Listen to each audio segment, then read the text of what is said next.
Hello everyone, good morning, good afternoon, wherever you're watching this. Happy 2025, and you might be asking yourself, why am I wearing a Christmas t-shirt and it's past New Year's? Well, the answer is I was in China, and Christmas isn't a traditional holiday over there. So I thought once I'm back, I'll catch up, and I'm doing just that. So without further ado, let's just get into it. I just got back from my trip from China, and let me tell you, it felt like stepping into the future. In this video, I'll take you through what I experienced while visiting China for the first time. Everything from infrastructure, safety and technology to food and lifestyle. Trust me, you'll want to stick around for this one. Now, I know what you're thinking. Isn't China all about Great Wall and pandas? Well, yes, I did see some historical stuff, but I also experienced a whole lot more. From the future of tech in Shenzhen to the lush greenery of Guiyang, and the high-speed trains that make the UK British Railways look like they were designed by cavemen. China is on a whole new level on this stuff. Now, usually when I'm traveling, I don't have any expectations, but for some reason, I couldn't help compare how far China has pulled ahead of the UK in certain areas, and I'll mention that throughout this video.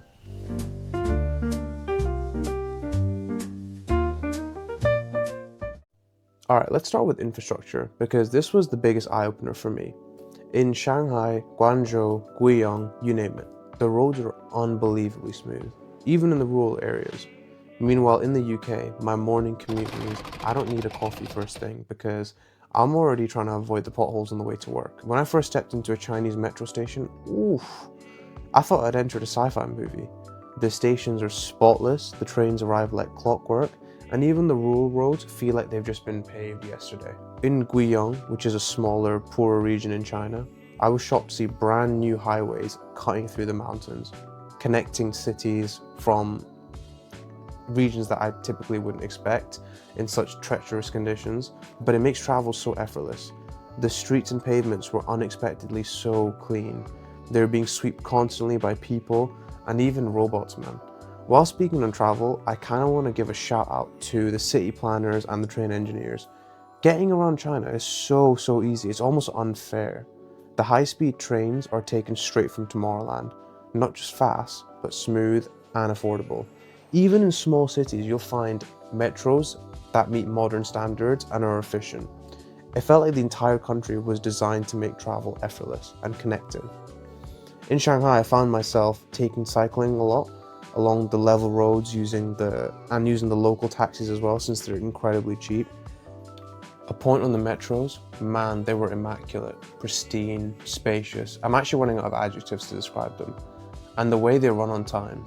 Meanwhile, here in the UK, the tubes feel like a sauna on a good day, and we're packed in like a barrel of sardines.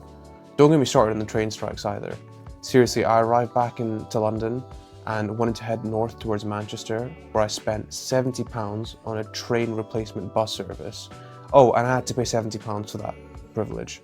It was 5 hours to travel around 200 miles. I don't get how we don't have high-speed rail in this country. Meanwhile, in China, they have a metro station that takes you from the city right to the beachfront development. It's a new area and it takes you a few feet right to the boardwalk. And the airports, let's just say they make Heathrow feel like a bus station. Security was fast, airports had branded shops that you could think of, just like the Paris Charles de Gaulle airport. And a nice point that I noticed was the gate numbers are printed on your boarding pass when you check in. So you're not running around last minute trying to figure out where you need to go. Honestly, this saved me so much time because I was traveling between so many cities. I kind of got used to it, and I don't know if I can go back to just not knowing where I'm heading towards. Seriously, I saved so much time, and it's such a small thing, just knowing that I need to go to this gate.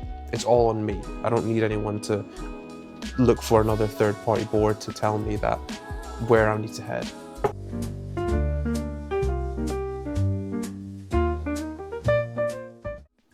Now, I didn't go all the way to China just to geek out over the infrastructure. Okay, maybe a little. But I also got to experience the stunning natural beauty of places like Guiyang and the Huangshu waterfalls. Apologies if I'm not saying that correctly. But folks, these waterfalls are seriously something out of a postcard. Luscious, greenery, crystal clear water, and the best part, they're not too far from the city either. It felt like I was teleported to Austria. The air was so fresh, and everywhere you looked, there was green spaces, parks, trees, you name it. It's like they really get the importance of nature. The Chinese really value green spaces and parks and treat them with respect. You won't find people selling or using the special white sauce, if you catch my drift, like you do in the UK park. So walk through them freely and admire them with no fear of ever anything happening to you. It doesn't matter what time of the day you go.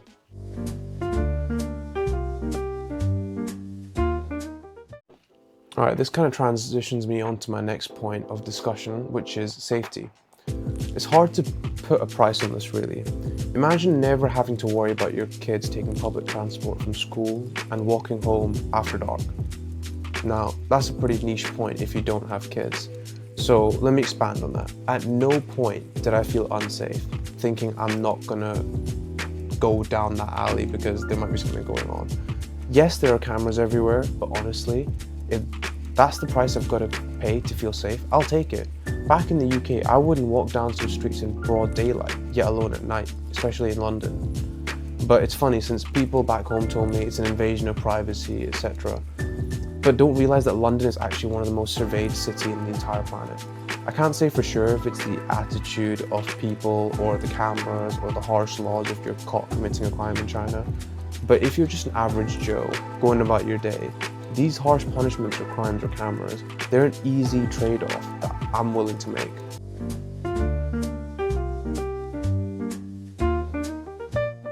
A lot of people's favourite part of the day, and mine, is when you're about to sit down and enjoy a nice meal.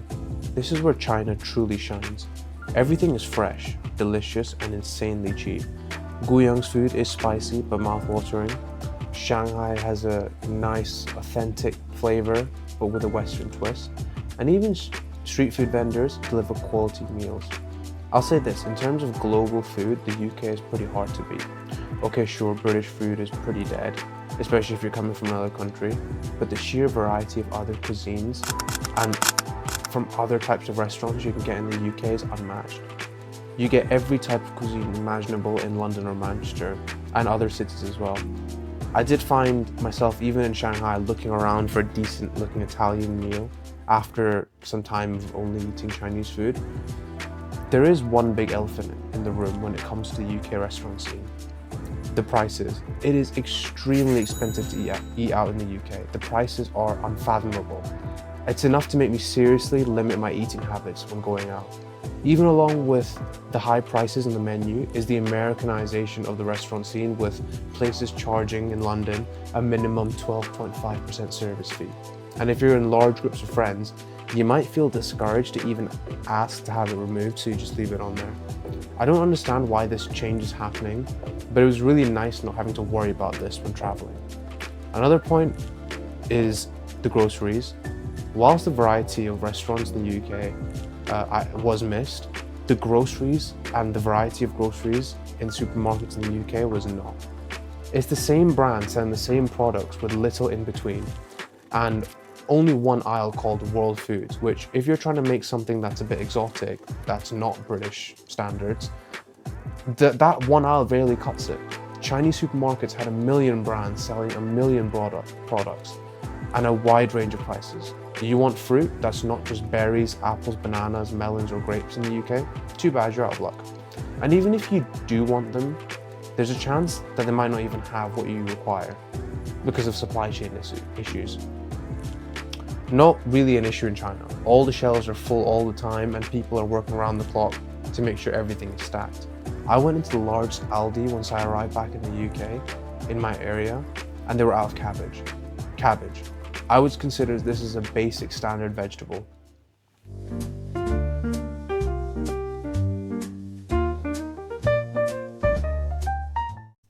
Although I've talked positively about China till now, there is a real concern about this topic, especially in regards to youth. The youth population in China is extremely well educated. Their arithmetic skills especially is probably one of, if not the best in the world. But due to their hard work in schooling and the education system, and in general, they demand higher jobs that pay better in the service sector and shun manufacturing and warehouse roles. I don't blame them for this. You know, if I was put in that situation where I'm working this hard, I would want that too. but it does mean that there is a huge group of people fighting for the same positions, which lead to massive unemployment for youths. From the sources that I saw globally, for example, Global Times, the youth unemployment rate is about 17% for students aged 16 to 24, which is quite high. But this is something that Chinese government is looking to get on top of. We just have to wait and see how this turns out. And from what students tell me, when I was visiting Fudan University, for example, in Shanghai, a lot of the service jobs and private sector work is usually standard 9 to 6 p.m. Of course, this varies by industry, but that's just how it is everywhere. Warehouse roles and factory work, I hear, can be quite grueling, as many might expect. But even in the UK, with Amazon workers striking right now, it doesn't seem to be great here either. And I think this is an industry-wide problem, and I'm not sure how the industry is going to address this, but it is something that seems to be growing.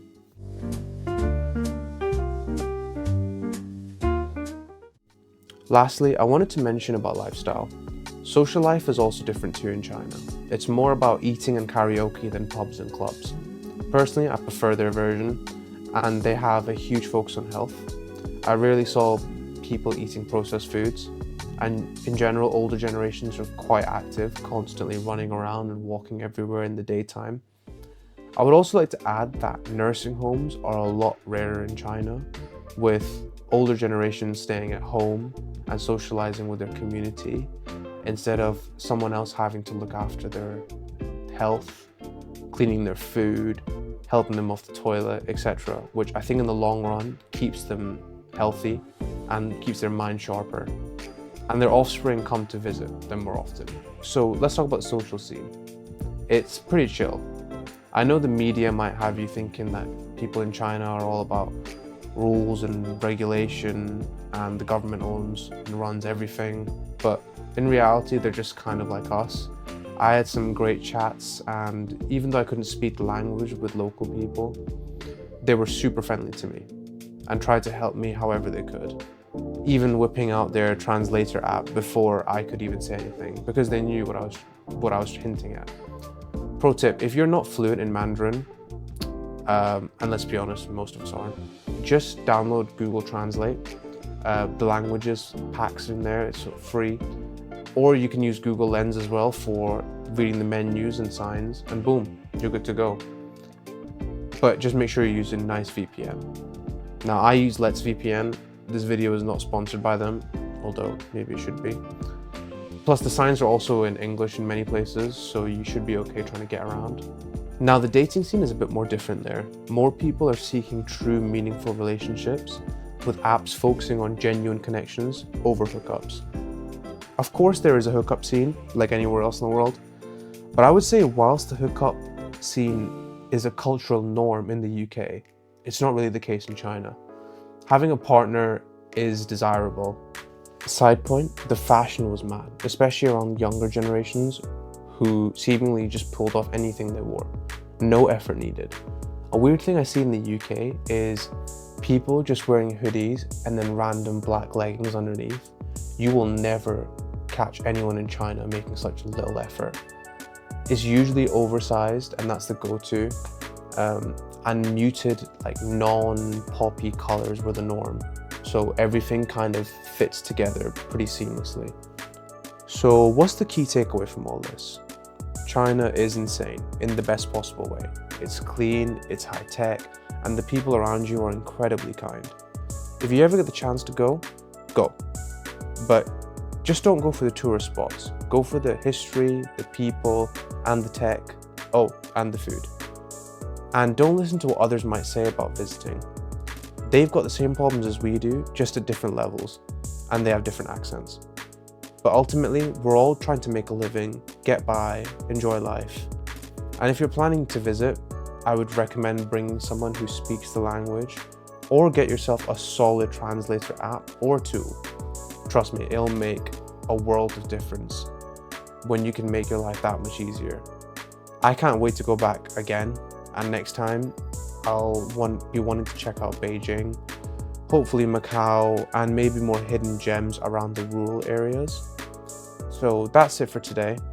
If you enjoyed this video, hit the like button, subscribe, and you can check out my other videos. I made one on Southeast Asia in my time there. So if you found this video interesting, maybe you will like that too. You can check it out, and I'll see you in the next one. Peace.